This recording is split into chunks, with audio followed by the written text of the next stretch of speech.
Want to do what I do for a living, son? Then step into the WWF Warzone. Go ahead, create your own wrestler. Just another victim for Stone Cold to take out. 4-player action, 4 more kicked. A piece of trash like you is going to get in the steel cage with me? All the moves in the world won't mean jack when you meet the Stone Cold Stunner. You want to survive WWF Warzone? Stay away from me. And that's the bottom line, because Stone Cold said so. Acclaimed Sports. And now, introducing the hottest new tag team in podcasting, George Feast, Johnny Clash, the Game Bar.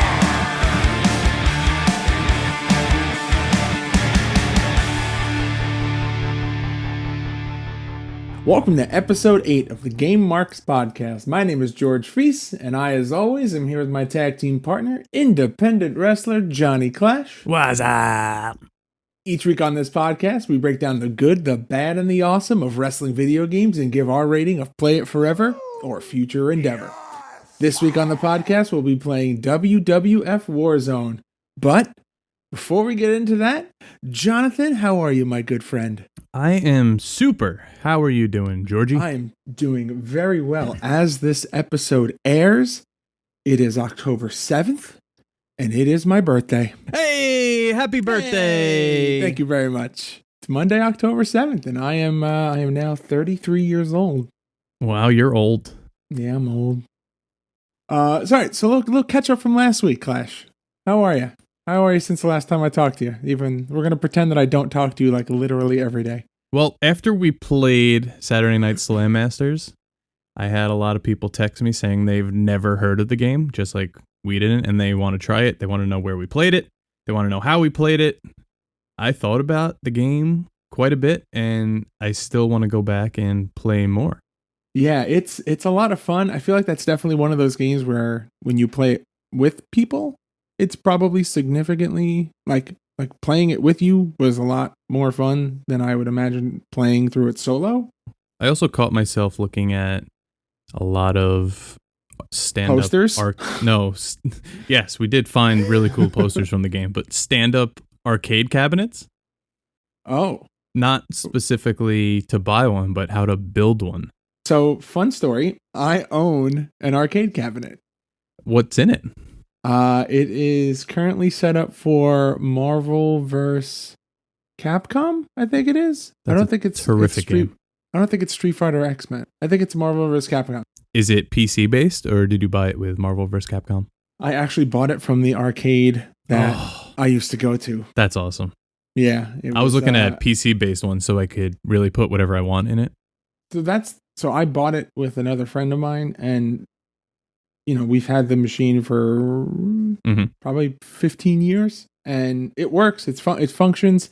And I've tried to convince him multiple times, like, yes, this works as a Marvel vs. Capcom machine, and it's great, and I love it, and we've had hours and hours of fun playing with it. I tried to convince him to let me convert it into a what I'm just going to call like an arcade emulator, where you just kind of install a bunch of different emulators on a Raspberry Pi machine, and you can play pretty much anything on it. But he said that, and I agree with him to a certain extent, that the arcade with all the original parts is worth far more than whatever we would do to it. No matter how much technology we put into it to make it as cool and modern as it could be, the original is always going to be what people go for. Let's be honest. How often do you actually use it? We don't. Like, exactly. Ever. Yeah. It's been sitting now in a basement for 5 years? I say 6 mod years? it. Yeah. Does your friend even remember you have it? Yeah. Oh, okay. He's the best man in my wedding. He knows. Oh, okay. So the plan is that maybe we will upgrade the machine, fix it up. So the marquee banner on top is cracked and a little ripped. So we wanted to replace it, get like a new one printed, or find someone who does restorations on like eBay or something like that. Get that replaced and then try to sell it that way. And maybe we'll get more because it's like a newer machine. It's replaced. So we have to replace the top banner. We have to replace the buttons and the joysticks, but they make parts that are just replaceable parts. So hopefully we'll be able to get those and turn a profit and make some money. And then with the money that we make from selling that, we'll be able to build this new arcade style cabinet. And then you and I will have a whole new mess of things to talk about. So do you think we would put Saturday Night Slam Masters in there with WrestleMania, Steel Cage Challenge, and maybe some WWF Royal Rumble? I mean, technically, we would be able to put anything on there if we made it an arcade emulator. Arcade emulator can play literally anything you want. Okay. Arcade or not. Be right over. All right, so let's get into the news. Dun, dun, dun, dun, dun, dun. We got a very, very little peek into the WWE 2K20 soundtrack. I can't wait for you to say these. You have Banks, Gimme, Barnes Courtney, 99, Bring Me the Horizon, featuring Danny Filth, Wonderful Life. Oh. Big fan of that, Johnny? Old Bring Me the Horizon? Sure. I appreciate the new Bring Me the Horizon yes, more. But it's different. Yeah, I agree. So you have Grandson, Stigmata, Lil Uzi Vert, EXO Tour Life, Lil Uzi Vert, EXO Tour Life, Motley Crue featuring Machine Gun Kelly. Get it out of your system, Clash. Yes.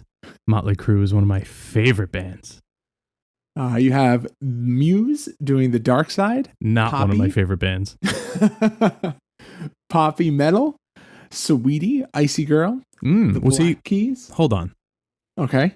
When I think wrestling, I definitely think Icy Girl. Okay, go on. The Black Keys, Low High, The Misfits, Hybrid Moments. Somewhere in the middle of America, CPA is very happy from that song. You have Watt featuring Post Malone doing Burning Man, and that is your whole soundtrack. All right. So can we just make it play theme songs like the old games? Because that's like literally the first thing I do every time. Okay, great. I think it was a couple games ago. I feel like the only songs they ever played were Awesome, The Miz, and Cody Rhodes. There's like some weird algorithm programmed into the games where like it doesn't work the same way. Yeah. Anyway, we also saw a small trailer for the game, which was about a minute and a half. Oh, you got to talk about the good stuff. Yes. It shows The Fiend, which kind of just flashes in front of the screen at first, but then it shows with the lantern, which was pretty sweet. So awesome. It shows so good. It shows us that zombie monster, whatever it is, mode that you were talking about last week. Those look pretty cool. Interesting to see what they're going to do with that. But you saw like people doing their entrance taunts, and I think it's Aleister Black sitting in the middle of the ring, but he starts to levitate. That's going to be interesting. Yeah, I'm very, very excited to see what weird little horror / sci-fi / fantasy kind of animations they bring to this. Because the models look great, and the arenas that they showed look great. I can't wait to see it like fully fleshed out. Right. We saw a lot of NXT superstars. We saw Adam Cole, Tony Storm doing their entrances. How are you going to say Adam Cole's name and not do Bebe? That was your job, actually, when I say Adam Cole. Wow, Bebe. Okay. Weak. Hey, give me one more time. That's your job when I say Adam Cole. Bebe. Terrible. We saw old superstars like The Rock, X-Pac, Hulk Hogan. We saw actually a couple of different versions of Hogan. Yeah. They showed bits and pieces of the Women's Revolution mode. Did we get any interaction or questions online from anybody in regards to this? Because we took this information and obviously we shared it because we want the masses to see it. So did we get any response from us sharing the new trailer? Yes, actually. Oh, really? Awesome. A friend of mine, Brian G., shout out. He actually asked a really good question that I didn't even think of. I don't know if you even thought of this, but will China be able to play against the male superstars in the game? Now, we're talking in or out of the mixed match challenge mode. Singles match. That's interesting. Can we put her against Jeff Jarrett in a good I say she was Intercontinental Champion. She was in the Royal Rumble. Teamed with Eddie. Yeah. Anyway, I don't know. That'll be interesting to see because it would make sense, but judging by their patterns from the past, it doesn't look like that's going to happen, but maybe they change it this So we had year. mentioned last week, we touched upon the fact that we are both going to pre-order this game. Now, seeing the gameplay trailer, did that skew you in either direction? Are you more likely to buy it, or are you like, oh, it doesn't change as much, doesn't offer as much? Because you owned 19 and I did not. So does this look like it changes enough from 19 to make it worth you spending, even just $60 for the base game? And then there's the deluxe version, which is $80. And then there's the crazy SmackDown 20 anniversary edition, which is like $120. Yeah, no, I'm going basic all the way.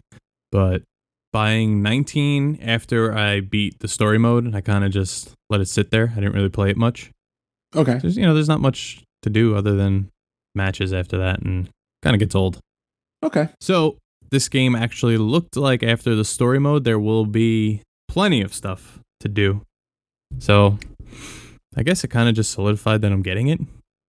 And I probably will pre-order just to get The Fiend because that looked pretty damn cool. Yeah, I'm very excited. I think this is going to be a game that... Yes, it is going to be a game. I think this is going to be a game that sets a new standard. If that makes any sense. Like, I know that 2K's had the license and have been making games for several years for the WWE, but the amount of features that they've now been able to put into the games the last couple of years where they actually start to feel different, like playing 16 a couple of weeks ago to now seeing all the features that they have in this game, I actually feel like there's a difference and there's like a reason to get it. So if this is a game that you haven't played in a while and a series that you may have put down and haven't visited in a while because of how repetitive they seemed, now may be the time to consider coming back, because I'm doing that. I had 18.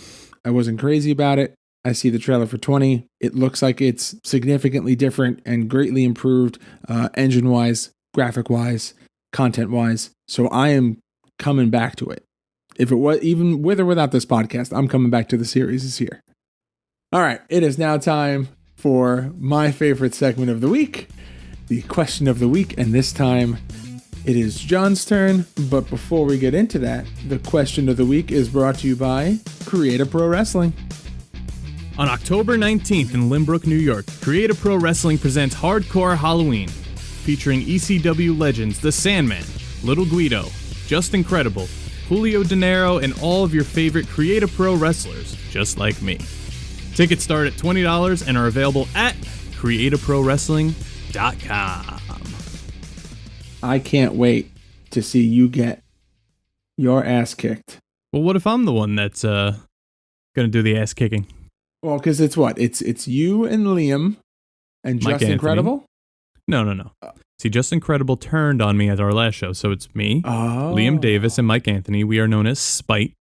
Okay. With the unfortunate combo of Kip Stevens and Carlo Weiss against Just Incredible, Sandman, Julio De Niro, Little Guido, and the abominable CPA. There is not a chance that you are winning that match. We are the younger team, so we'll see. But they got the hops and the pops. They certainly do. And kendo sticks. So it is my turn to ask you the question of the week. I'm ready.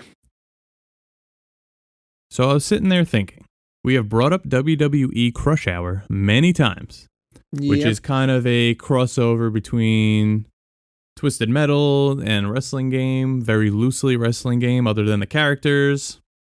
Okay. If you were to choose another type of crossover to cross over with a wrestling game, such as maybe like an NHL Hits type game or a Blitz. So like an NHL Hits type game is pretty much all stars. No, what I'm saying, like the wrestlers would play so like hockey or football, kind of like, some longest yard action. We can get Goldberg and Kevin Nash in the game. That's interesting. Doesn't have to be sports. It could be anything. See, I feel like that's the opposite. I want other things to cross over into wrestling games. Like, I want to have... Do you want Eric Lindros in a wrestling ring? I mean, you could get that probably in the creative. Do you not want to like get in a wrestling ring with John Tavares?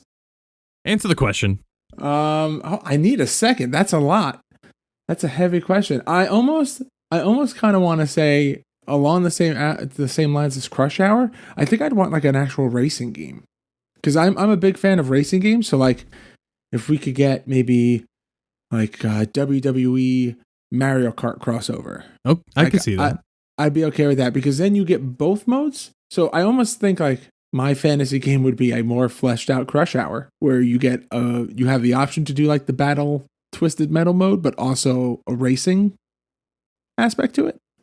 What about a wrestling game crossed over with like a Grand Theft Auto? Oh, Like you just have like John Moxley running around with a steel chair just whacking people in the street? so not much different than AEW. No, not much different at all. What about like Pokemon, where you get like there's just like wrestlers in the wild, and you're a promoter, and you have to like wrangle them in and sign them to deals. But you can't pay them. You have to just pay them in like experience and... Yeah. It's like Vince McMahon simulator. Hey, come do Ring Crew and work for free. Okay. And then they evolve, and like Ring Crew has evolved into Jobber. Jobber has evolved into Come here and show mid-card. face. You know what? I wanna open that up. Let's open that up to our followers, to the other Game Marks online. Follow us on Twitter at GameMarksPod. Let us know if you could cross over any game. Brian G, if you're listening, you let us know if you could cross over any game with wrestling, or wrestling with any game. So that was the question of the week. And now it's time to get into our hashtag deep dive of Oh boy. this week's game, which is WWF Warzone. But before we get started, the deep dive is sponsored by SpaceZamboni.com.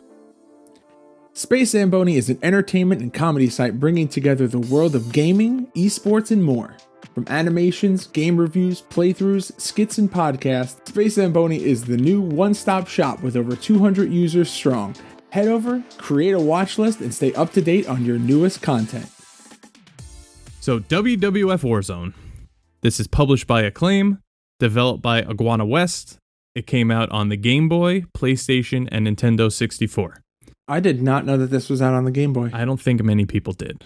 It came out for PlayStation on July 14th, 1998, the N64 on August 11th, 1998, and it actually came out first for the Game Boy in June of 1998.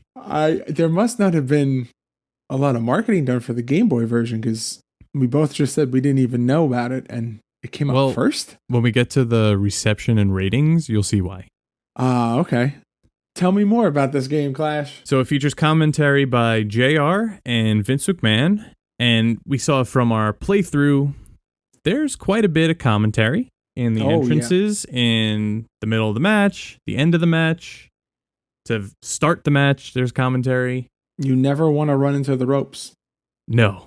Because it's just a non-stop off the ropes, against the ropes, into the ropes, on the ropes, off the ropes. So the modes, we have WWF Challenge, which the player selects a character and challenges for the WWF title by beating other wrestlers. It's kind of like your generic tower mode in any other game. Yep. But it's one after another, so you kind of have to keep going. Kind of a cool little screen for the tower, too. It's little TV screens with the next wrestler you have to play on it. Yeah, I say the interface, I guess, is what we'll call it. Like the pre-match user interface was very, very intricate for a game from 1998 that was mainly focused around wrestling. Like there's a lot of like little things here and there that you're just like, oh, that's a little cool animation. Like the whole menu screen is an elevator. So regardless of what option you pick, you travel up and down on an elevator, and you know, it was different. Maybe that's why they only fit 18 wrestlers in the game. Hey, you know what? I like my animated menus. So sometimes players will be challenged to a grudge match after they lose a match, which will kind of throw a little wrench in your title quest. Oh. And these could sometimes be weapons or cage matches, so you have to get through these too. After winning the championship, the player can now defend it against a series of challengers. Now, can we talk about the weapons match really quick? Yeah. It is so damn long and so damn complicated. It took us more than I would care to admit. The time limit was a half hour, and we were about to hit it. Only because we didn't know that if you don't use the weapons, you really can't do damage. Like, the whole concept of the weapons match mainly just revolves around you picking up tape recorders or video recorders, television sets, 2x4s, steel chairs, and just whacking the crap out of your enemy. But those do significantly more damage and are like the main focus of the match. And if you do like a suplex, or if you do like a body slam, or if you hit your finisher, it doesn't really seem to do as much damage. You put me through a table. Yeah, with a Japanese arm drag. This might be one of the first games you could do that. Yeah, and it wasn't like, there wasn't a big setup. It wasn't, I have to grapple you and drag you over to the table and then set you up on the table and then decide what button combination I have to do to put you through it. Literally, we were near the table. I did an arm drag and you went through the table and the table was gone. And I got right up. Yep, like nothing happened. Hit you with a feather. So the other multiplayer options, free-for-all, 2-on-2 cage matches, and tornado tag team matches. There is a training mode where you could just go in there with a trainer character. Okay. And like crash test dummy kind of? Yeah, just beat them up. All right. The Gauntlet and Royal Rumble modes were exclusive to the N64. I guess that makes up for the lack of real entrance music. And What, you don't like MIDI soundtracks? Oh, no. You know what? Just because we haven't done it in a while, I need you to put in the MIDI Smooth Criminal. Because you spoke badly about the MIDI tracks, and I need it. I miss it. It's been a while. Now, so when you played this as a kid, did you have this? I think we touched up on this last week, but just to reiterate what we said, you had this for PlayStation? PlayStation 1. Okay, so I had this for N64, so my whole... Deprived. I guess, but I got Royal Rumble and Gauntlet matches, so... True. I do remember the Royal Rumble mode, but maybe I'm thinking of Attitude. I feel like Attitude just fixed slowly. A lot of the issues that Warzone had in terms of like exclusives. When I first got my PlayStation, someone gave me... I think I bought it at like an EB Games used, my PlayStation. Electronics Boutique. Yeah, it wasn't brand new when I got it. Maybe it was even Funko Land at the time. Wow. So I had no games. I think one of my friends gave me... It was a demo. It was called Interactive CD Sampler Volume 8. Oh, yeah. I know what that is. Yeah, it came with the PlayStation magazine. I had a bunch of those. I think ones with like Dino Crisis and like... Yeah. So can I just read you the games that were on this one I had? Oh, yeah. Spyro the Dragon. Oh, wow. NFL Extreme. Can we play like the weird NFL games? Sure. Like even if we don't do it on the podcast, like can you and I just sit down and play like Blitz or... Of course. Medieval. Gran Turismo. Wow. Metal Gear Solid. Holy shit. Test Drive 5. Legacy of Kain Soul Reaver. Cool Borders 3, which I played a ton of. Ninja Shadow of Darkness.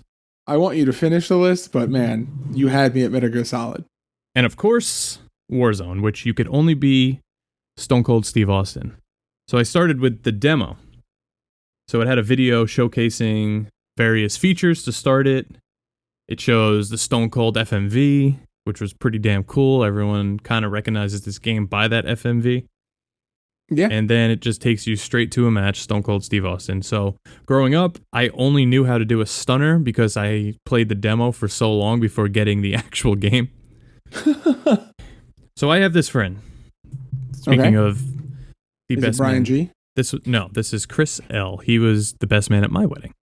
Oh. He was the master of Warzone. And I found out years later, it was because he only played as Rocky Maivia. And once you beat the championship mode or something, you could boost your rating, like your attributes up even more. So while I would So regardless of who you beat it as, that person you can boost that person's up, or once you beat it, you can boost anybody? I think just the person who you were. I could be wrong. Wow. That's crazy. Regardless, he was like 100. If there was a rating, he would be the 100. So no matter who you picked, And he knew all the moves. He would lay the smackdown, the people's elbow, the rock Sounds bottom. like you got a little cheat ski of a friend. It was impossible to beat him. So Ooh. I feel like we should set an even playing ground and challenge each other now.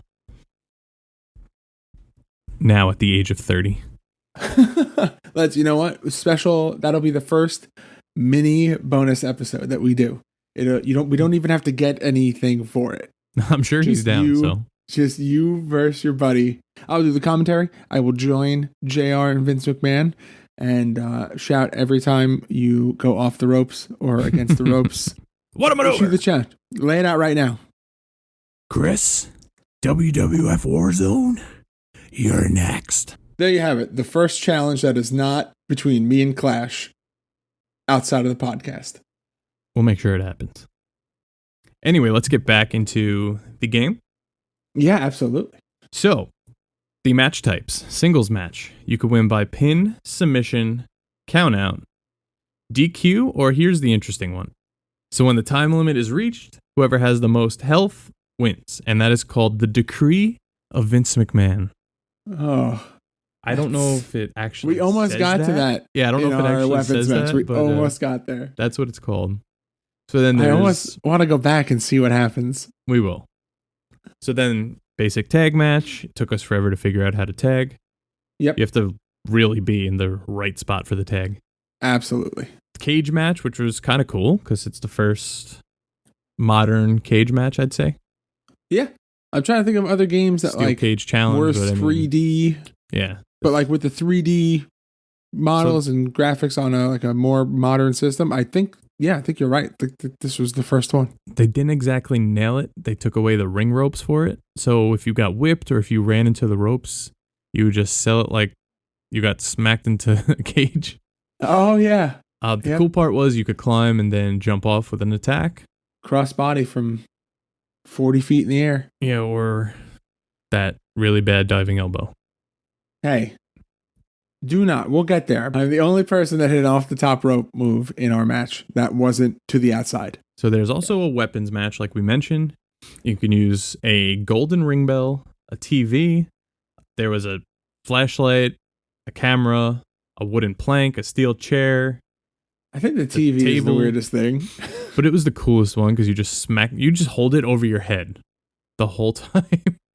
Oh, the best was the non-folded folding chair. Yes. The chair that was just open. So you could get two versions. You get one where it was like closed and how you would expect to hit someone with a folding chair. And then just one that was out, like you were Sabu setting up for the chair spot, but then you just picked it up and smacked them with an open chair. Yeah, like you were walking through a crowd at a party because you need like that extra chair and you're going through the crowd, so you're holding it over your head. Yeah, that's the chair. There was actually quite a bit of blood every time you hit someone. It never stayed on the character. But doesn't actually like stay on your character. There's no actual blood. No Vader masks in this game. We can get that in. I think Attitude had that, but definitely ECW Hardcore Revolution in the barbed wire rope match. As soon as you whip the guy into the ropes, their back is bloody. So is that the game that runs on the same engine? Yes, we'll get to that. Okay. So there's a tornado tag, which every guy is in at the same time. Could get pretty hectic from what I remember. And a battle royal, which is 3 to 4 players. I guess that's their way of saying this is a triple threat and a fatal 4-way because they didn't actually exist yet. Yeah. Now, out of all of the game modes, which did you play the most as a kid? Probably, we actually didn't touch on this part yet. Probably just regular versus or a WWF title match because that's, like I've said, I've liked the stories. I like somewhat of competition, so I used to play WWF Challenge. But the weird part about the exhibition, kind of cool, kind of not. Once you pick your player, you can't choose your opponent. Oh yeah, it's random. It's random. So sometimes that's cool. And there's no explanation as to why that is. Yeah. Like we did Undertaker and Steve Austin, and we obviously had to randomize it, and we got the headbangers. I don't know Which if that's lucked out because we actually got a tag team. But or you can get for Brett and Owen. Or yeah, I would say Brett. No, you get Brett and Bulldog. Kind of cool because it's mindless. You could say, "Who am I fighting now?" But also, There's a pro and cons.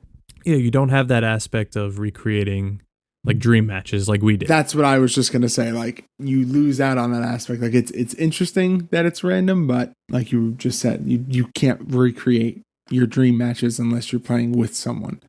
Now the roster for this game. We're going to a little flip-flop, and I will take the reading of the roster this week. Oh, yeah, sure. You give me the 140 player roster, but you'll take the 18. Got it. Hey, listen. So the roster features 18 wrestlers.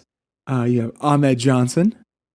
You have Bret Hart, British Bulldog, Farouk, Goldust, Kane, Ken Shamrock, Long Island's own Mankind, Mosh, Owen Hart, The Rock, Shawn Michaels, Stone Cold Steve Austin, Thrasher, Triple H, and The Undertaker.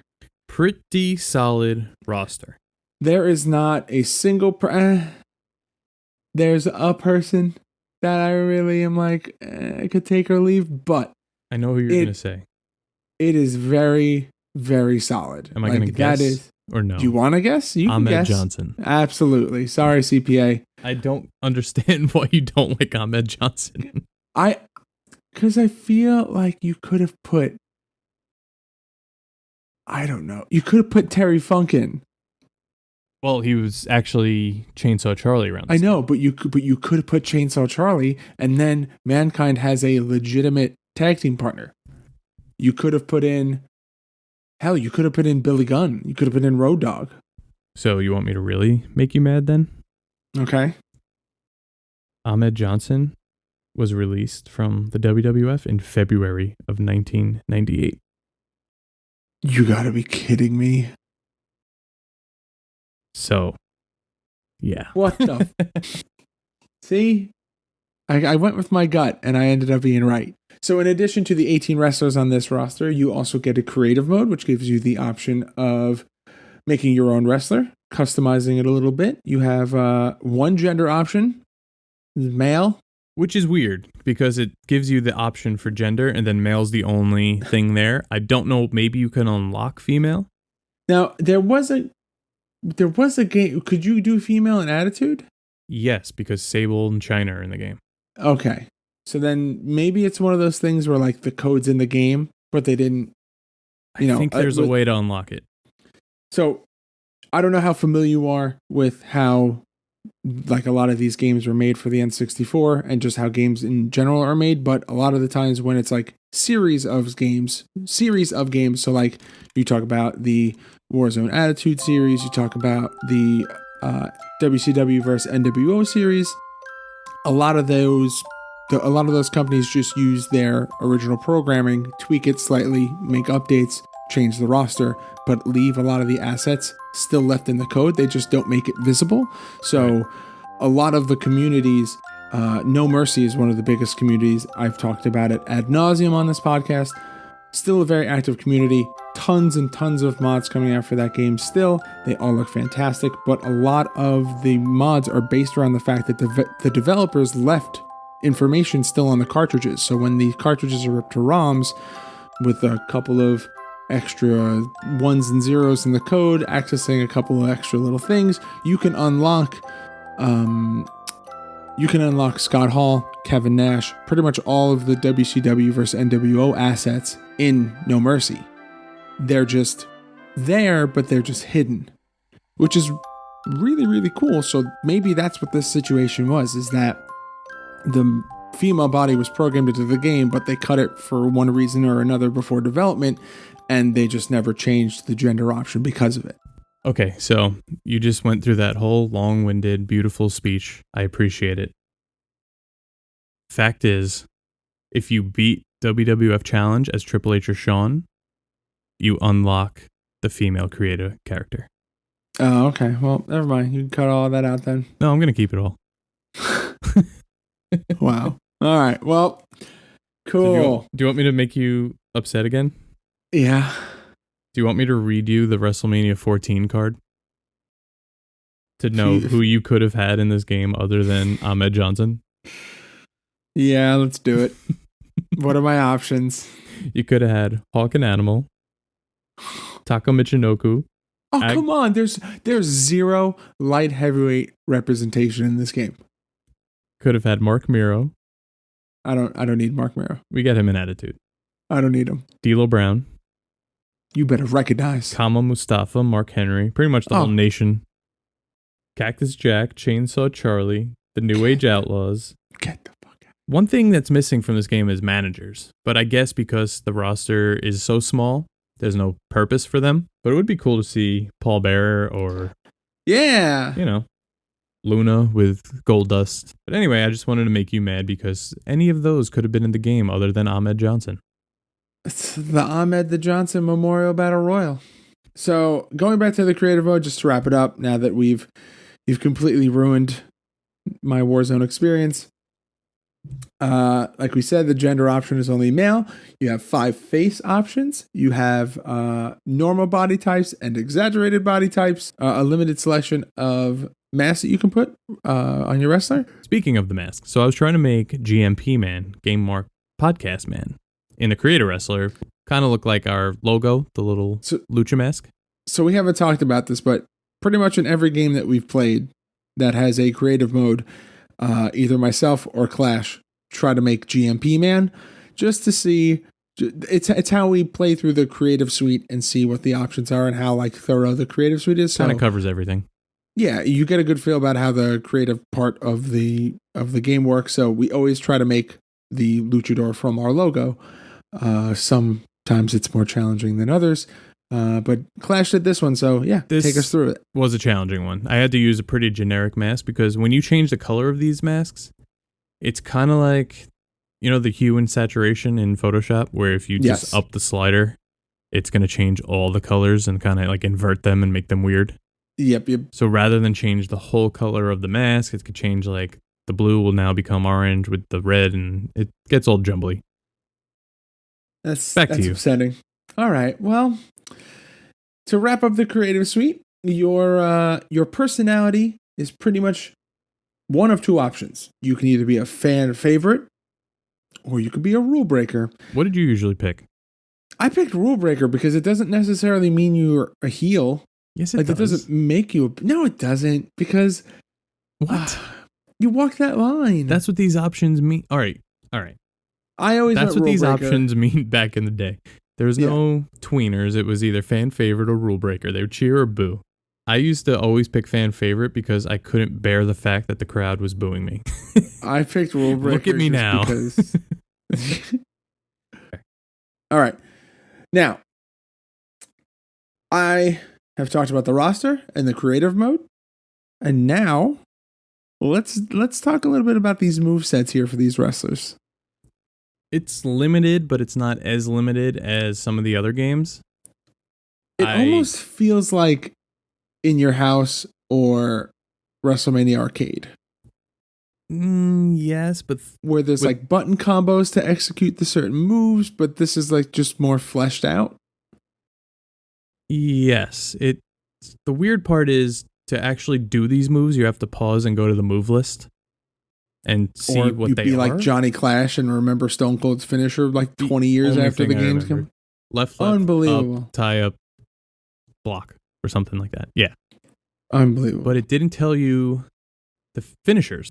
So unless you had access to the internet in 1998, which most people didn't, unless you had Prima's official Warzone guide, a compact Presario computer, you had no idea how to do these moves, and the match could just go on. We'll get to Clash at the Feast later, but when we talk about the finish of that was an issue. That was one of my issues. Do you know what we can talk about is the match that we did prior to that, which I was HBK and you were Triple H, and this was the weapons match. And we finally got to the point where we were able to do our finishers. And boy, did we do our finishers. Like 12 in a row.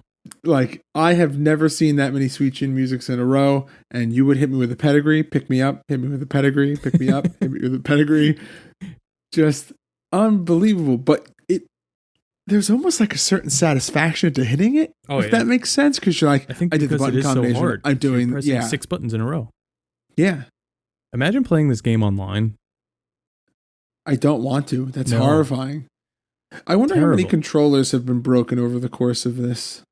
Like, because like button mashing isn't necessarily great for controllers, and got to get that turbo.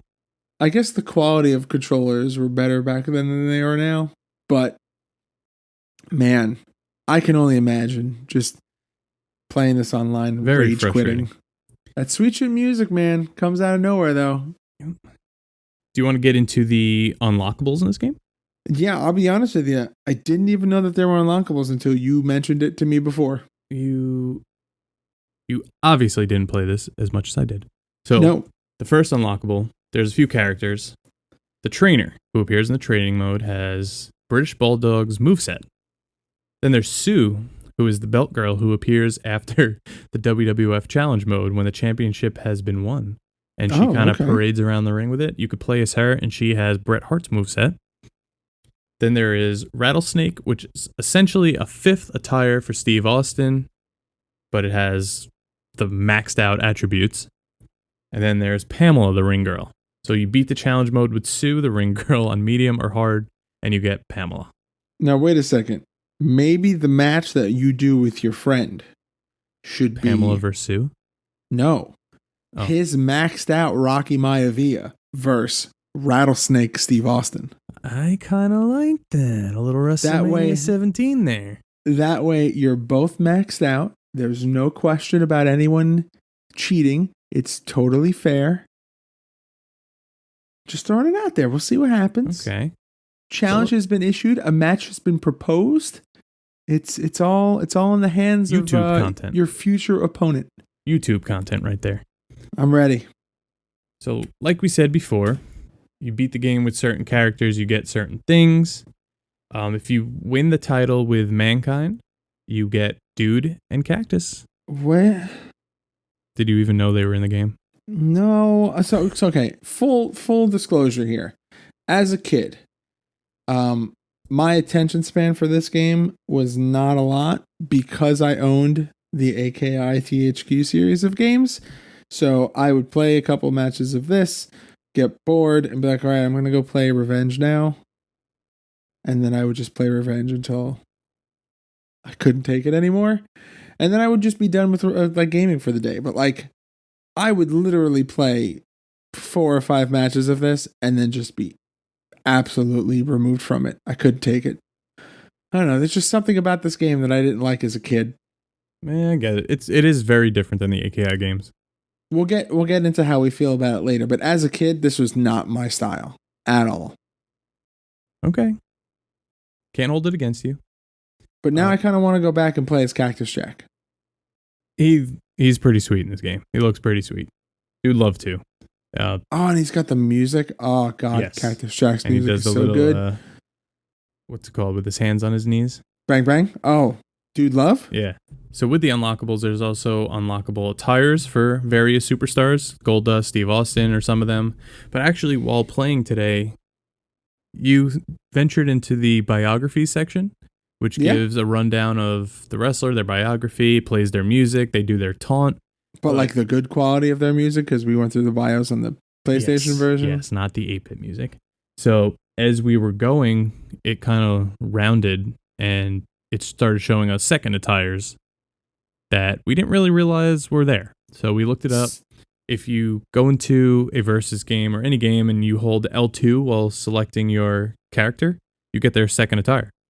Yeah, and some of them are pretty cool. Some of them are a little weird. Like Goldust's green Angry Birds bra looking thing. Yeah. But like Taker, you get the classic black and purple Taker, which was really, really awesome. Oh, yeah. I had that action figure as a kid. How about you? Yes, but I had the all black one. I think it was the Signature Series. Yep, I had that as well. Ton of unlockables, ton of options for your wrestlers, created wrestlers. Should we get into how this game came to be with the development? Yeah, absolutely. So this game was originally called WWF 98 and featured a different ring and arena, which I didn't know that. Did you? No. If you think about it, back then there was, other than magazines, there's really no way of knowing this stuff. Like, we know a lot about 2K20 coming out. Yeah, because they post so much content. Other than magazines and commercials, how else would you know about this stuff back then? Yeah, that's true. That's really true. So this is I'm reading this and I'm finding this very, very interesting. The development team for this game consisted of 20 people, 10 people working on the Nintendo 64 version, and 10 people working on the PlayStation version. That's insane.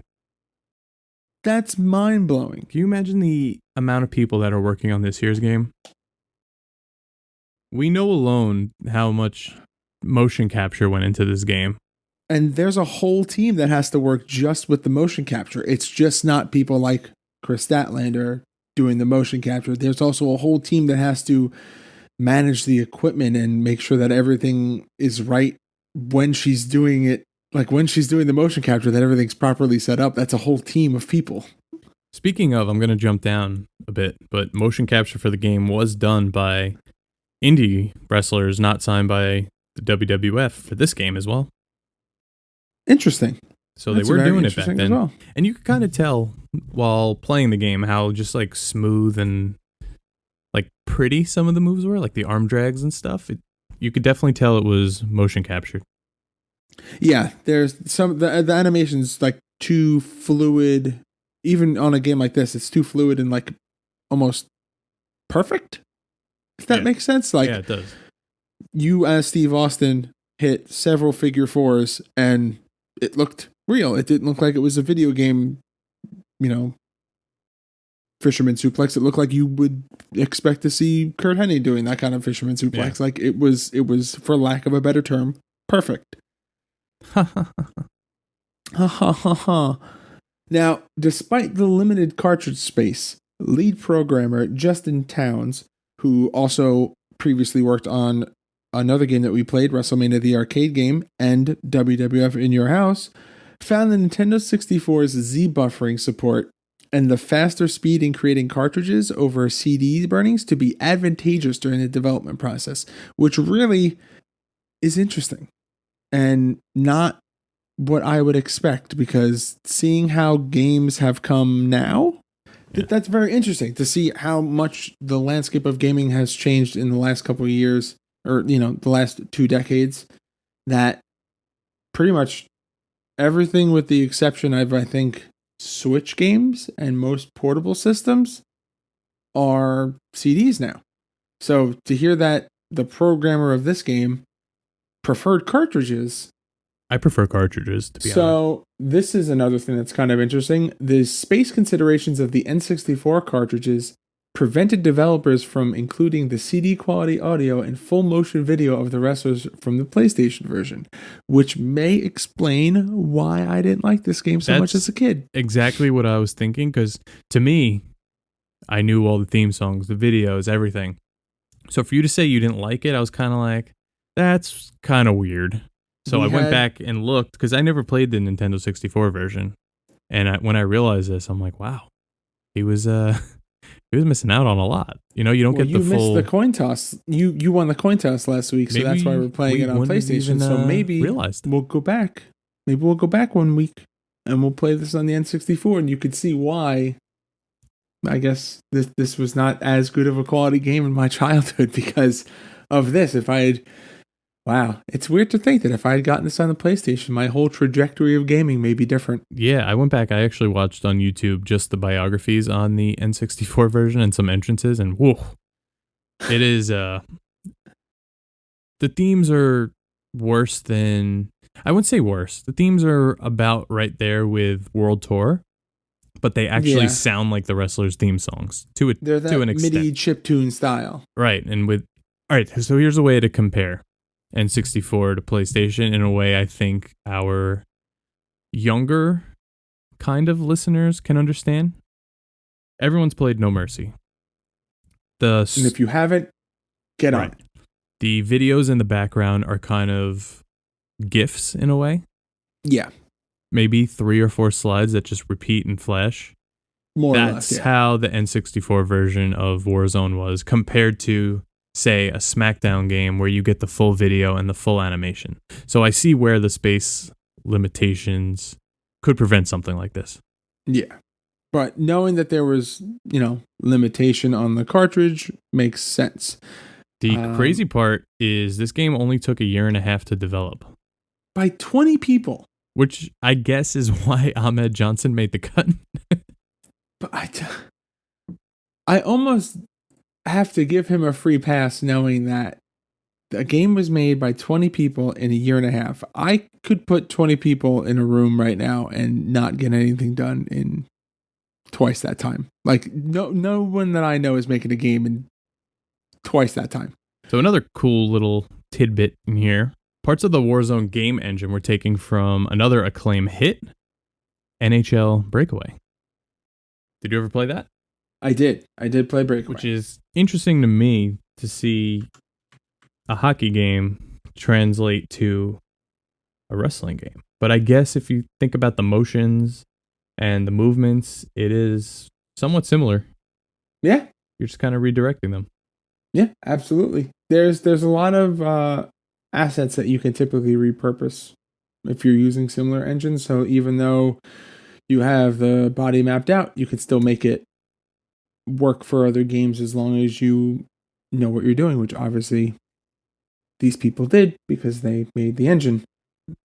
So we talked briefly about the announcers. Clash, if you had to guess how much time they spent in the recording booth to record their voice lines for this game, what would you say? Well, there's not much. You always hear the stories how particular Vince is with this stuff. I would say a couple days at least. WWF announcers Vince McMahon and Jim Ross recorded over an hour's worth of speech for the game's match commentary. Okay, so think about this. They recorded an hour's worth. The time limit in our game was a half hour. We almost hit it. So we heard most of it. That's true. And we did multiple matches, so there's a good chance we heard almost everything. I want to know how much the actual wrestlers recorded, because when you hit your finisher and some moves, they do trash talk and curse at you. Those grunts and groans are some of the most horrifying and horrible sound effects I've ever heard. I think the Undertakers are particularly bad. Just, like we touched on before, the Warzone engine was used by 3 follow-up games. WWF Attitude, which was the sequel to this game. It featured a larger roster, a little bit more creative options. I played more of that game. Yeah. Some things just didn't change and were terrible. But at that point, I think everyone was playing No Mercy anyway. Then there was ECW Hardcore Revolution, one of my favorite games growing up. I know you weren't too into this game because I keep bringing it up to play this, and we just don't. So you bring up a lot. You want to play Crush Hour? Yes, we have standards and limits, and we can't play. We have to have a nice mix and blend of games from throughout the years and play games that neither one of us have played. We can't just play the hits.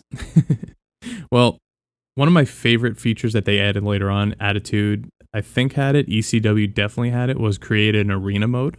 Just kind of set the tone for the games now.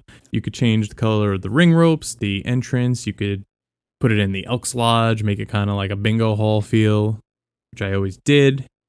ECW Anarchy Rules, I don't know much about. I did not play that one, but I'm assuming it was also just very similar to Hardcore Revolution with an updated roster.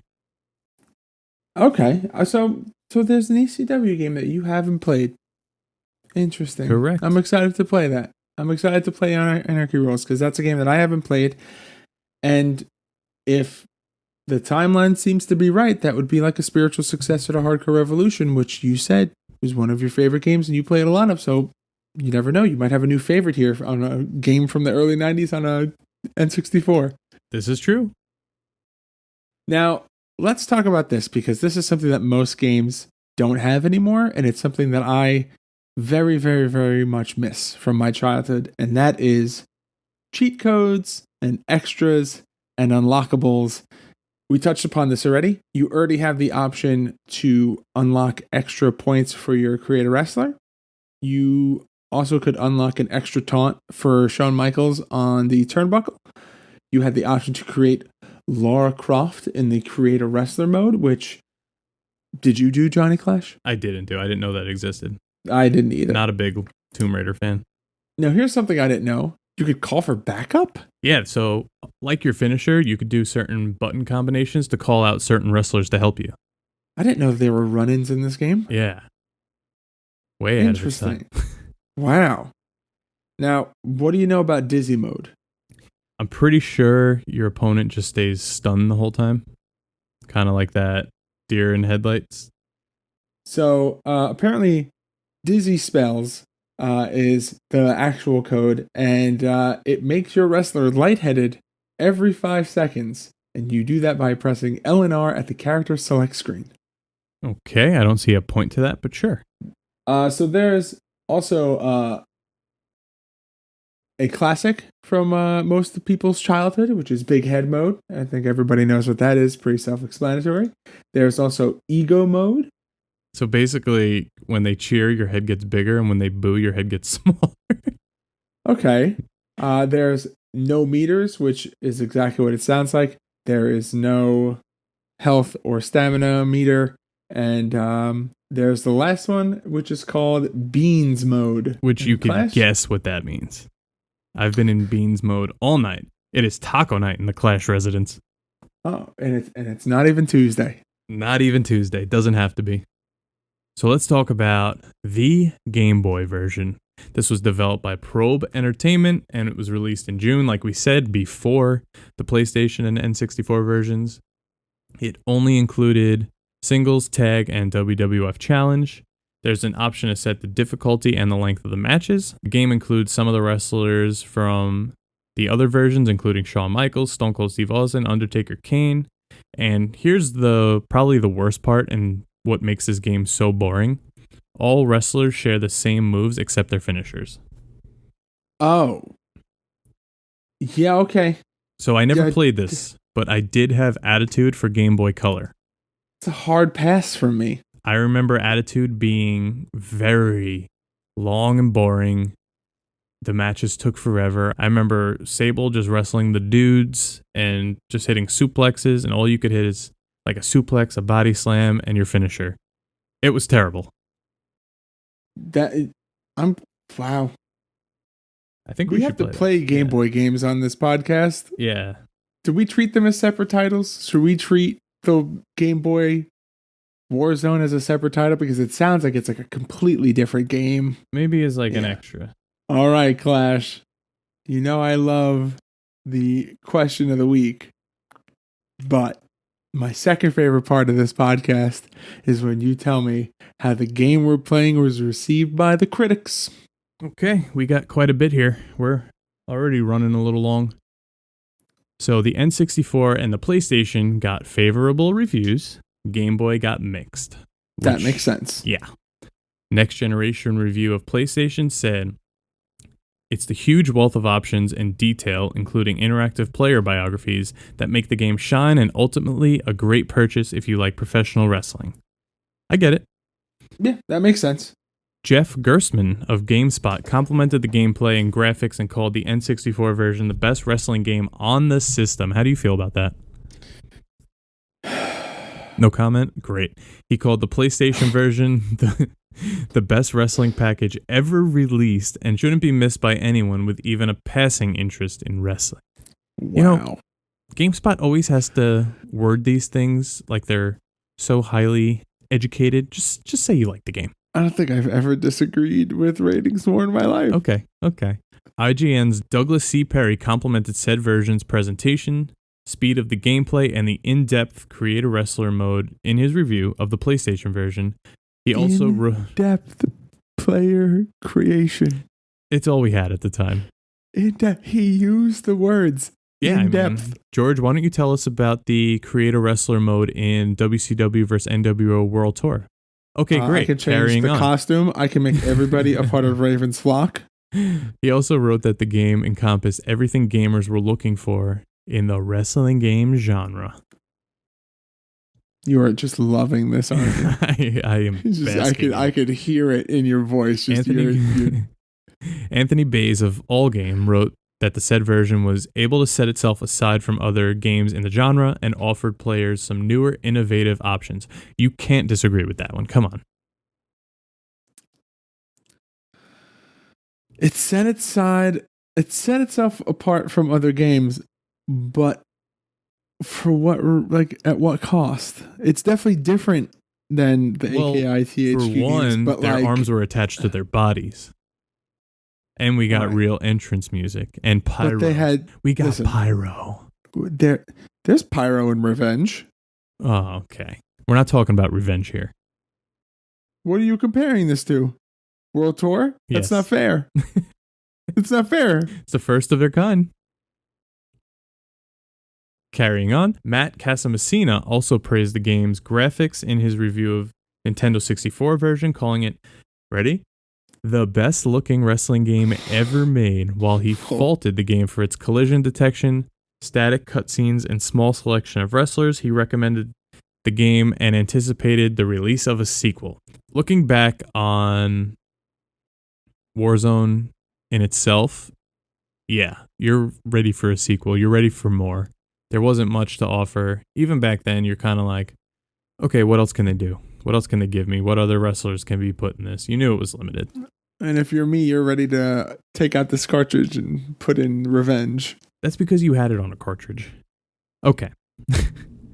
Tim of Game Revolution also offered praise for the N64 version's presentation, multiplayer options, and create a wrestler mode. However, he expressed disappointment with its limited single-player mode.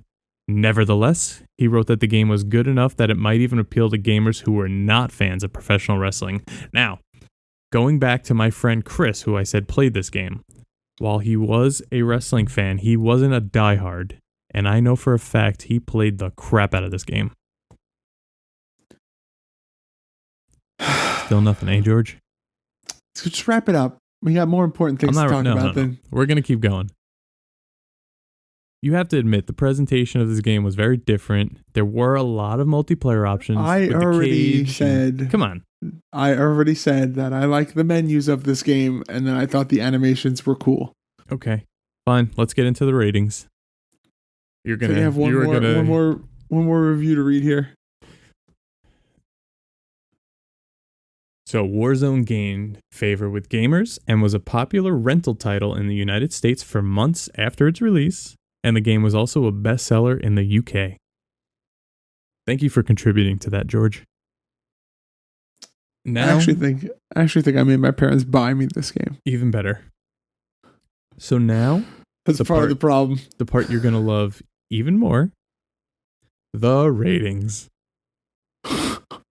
All Games gives Let's just bang through these quick, rapid fire. All Game, 4 out of 5 stars for the PlayStation. EGM, 8 out of 10 for the N64, and a 7.87 out of 10 for the PlayStation, which I'm going to round up to an 8.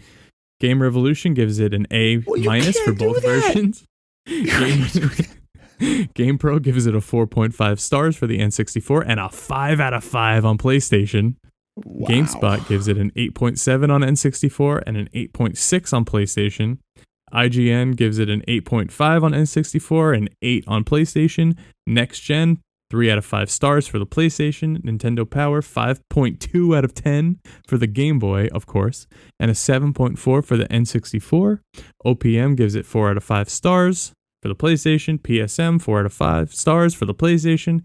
And Entertainment Weekly gives it a grade of B. And now for the game rankings. Game Boy 52%, N64 84%, and the PlayStation 80%. That was right on par with the 2K16 roster. That's 120 wrestlers you just went through right now. Did you get all that? Yeah. I'm going to need you to make a graphic with all those. Yeah. Okay. I'll say, do you want to take us through, since you're an expert at this game, Clash, do you want to take us through just a quick overview of what happens in the challenge mode? So, first of all, everyone had an entrance with pyro. They kind of come out one after another. So once one guy leaves, you kind of see the top of his head go off the screen. The next guy's coming out. And everyone gets the same glittery, shiny pyro. The match graphics for each match kind of changed, set a different feel for each one. They kind of just changed the color and the background of it. Okay, that's cool. The crowd noise kind of gets on your nerves a bit because it's just like a murmur throughout the whole thing. It's just kind of like a low drone throughout the whole background. And if you do the same move repeatedly, the crowd just starts booing the crap out of you. Yeah, we noticed that when you kept doing your flying crossbody in our match. When you win, like we mentioned before, Sue the ring girl comes out in a bikini and prances around holding the belt. Very odd. Very, very odd. The coolest part of this, when you win the belt, the WWF magazine comes up with your picture on it of whichever wrestler you were. Oh, that's kind of neat. Yeah, and I feel like we need that with GMP, man. Yeah, but they show you the legit game version of the wrestler on the cover. So they have these nice graphics for WWF magazine, and then it's just this shrunken head looking whatever in the cover. It's pretty funny.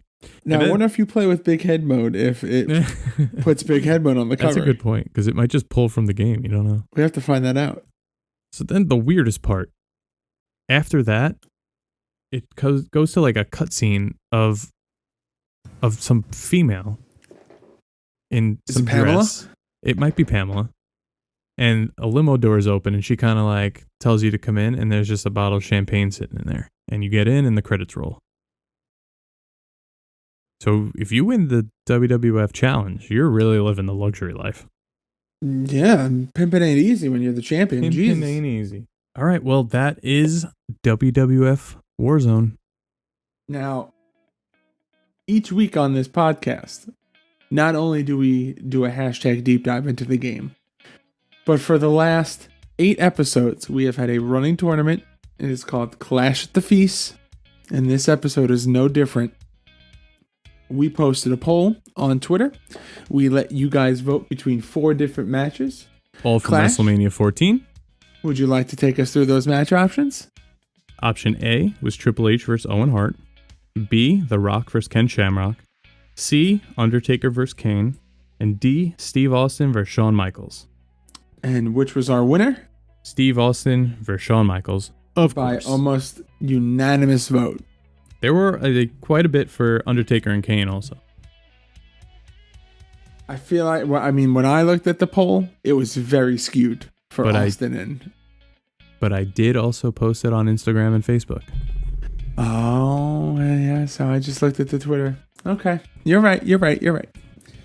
So now, going into this, you were up 4-3. Yes. After defeating me in Slam Masters last week. So we had the Chris Statlander Invitational and Saturday Night Slam Masters. And we each won a match. For this game, we had Austin versus Shawn Michaels. We did our patented, super professional. We did the coin flip to decide who would play who. I got Shawn Michaels and Clash got Stone Cold Steve Austin. And you said you wanted to talk about the finish. So okay. I'll let you talk about the match and the finish. Okay, so obviously I remembered how to do the stunner. I was waiting to pull it out the whole time. We didn't even get our health down to the red yet, which is when you could hit your finisher. We were in like the orangey zone. You hit me with a flying crucifix in the ropes, which by the way, this game has no rope breaks. And you got the 3. Yeah. It was, I'm pretty sure the sequence of moves was a Japanese arm drag, a drop kick, and a flying crucifix. And apparently that is a lethal combination. Which means that this week on the podcast, your winner and champion of WWF Warzone is George Feast. Anything truly is feasible. Yeah, so I was a little mad about this one, but not as mad as the first time we did 2K16, so it's all right. I'll come back. I have a feeling that when it comes to attitude, you're gonna I feel like Attitude and the ECW games, that's where it's gonna. Barbed wire ropes, baby. That's where you're gonna shine. Okay, so George, I'm gonna ask you first, so we could just get it out of the way. Would you play it forever, or future endeavor? Future endeavor. Final answer. Okay. Same.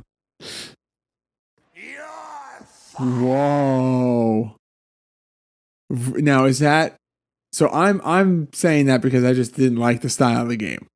Are you saying it because you're a bigger fan of Attitude? Yes, 100%. Okay. I want the bigger roster. I was not expecting that. It took my breath away for a second. I didn't know what to say. It was fun to play. It was fun to go back. You know, occasionally maybe I'll go back, but no, yeah, it's a good game. I could easily put it away for another 20 years and go back to Attitude if I really want to play one of the Acclaim titles.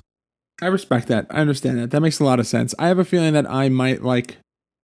I feel like as a kid I liked Attitude more, and I think that as an adult I might like it more because there's a certain challenge about this game that I found kind of nice. Having to hit the button combinations, and it wasn't just like hit strong grapple and hit B and you're doing a power slam. Like there's actually like button combinations, and it's almost Right. like the same thing that I liked about arcade and In Your House is that it makes it a little more challenging, and it's not just like a button mash game. Like you actually have to kind of pay attention. But I agree with you. Given the option for slightly improved graphics, a bigger roster, a few more features, I think I'm actually kind of looking forward to playing Attitude when we get to it. By no means do I hate Warzone, of course, as you just heard me fangirl out for the past hour and a half. But yeah, if I'm playing them, I'm going to either switch to Attitude or just go straight up to ECW and get the completely different hardcore roster. Yeah. Now, so this is airing on my birthday. And oddly enough, the next episode will be shortly after your birthday. Yep. So, this was supposed to be like a birthday episode, but I didn't get to pick the game. You picked the game. So next week, you're gonna pick the game for your birthday episode, and I have no idea what it is. No. We can't do that. I think you should pick, because today's your birthday. I think you should pick next week's game, and then next week I could pick the next game. Oh, that's my okay. birthday gift to you. Okay, so the October 7th episode is Warzone. That means that the October 14th episode will be a game of my choosing, and the October 21st episode will be a game of your choosing. Correct. We are going to play a game that I have memories of playing as a kid, but I haven't played as an adult. And I think it'll be a game that is interesting and that you'll like because it is a WCW game. What? Uh-huh. So we are going to be playing WCW Super Brawl. Oh. For the Super Nintendo. I'm in. Okay. Key points that I remember is when you hover over the wrestler, they like pop out and they say like a little catchphrase. So like you hover over Vader and he goes, "You want Vader?" And for some reason that always like stuck out to me as a kid because that's something they carried on with for a while. Yeah, Nitro Thunder. I think that's going to be my birthday pick, not because it's like my favorite game, but just because it's a game that I remember liking as a kid, and I want to see if I still like it as an adult. Okay, and I'll tell you mine next week. I'm going to keep you in suspense. Oh, I'm very excited. It's one that It better not be TNA. No, we know the rules for that one. But this is can you just really quick refresh us what the rules are for TNA Impact? We need Dixie Carter, and I'm gonna make a new rule because Dixie seems very hard to get in contact with. Dixie Carter or an active member of the Impact game roster. So someone who was in the game, had a hand in developing the game, anyone that had anything to do with the TNA Impact Wrestling game. Interesting. How about that? All right. I think that sounds like it may be a little more possible. We may be actually able to arrange something like that. But Clash still loves dicks. E. Carter. Or if you're Headband Ken, Clash loves dicks by E. Carter. By E. Carter. Still probably my favorite run-in of all time. Okay, so it's settled. WCW Super Brawl. I'll tell you my game next week. And what do you say? What do you say? Now, you think we put a bow on it? I think we both want to go to sleep. You have a wedding to plan. I have wrestling moves to figure out to beat Just Incredible. And as we record this, it's almost 12:30 in the morning on a weeknight, so we definitely both have to get up and go to our actual jobs in the morning. Surprise, this is not our actual job.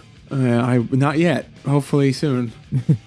We are the Game Marks Podcast. We release new episodes every single Monday. You can find us on all social media platforms at Game Marks Pod. Johnny Clash is JClash21. I am at George Feast. Again, we're waiting for 200 followers on our Twitter page. And when that happens, we will be doing a very special bonus episode.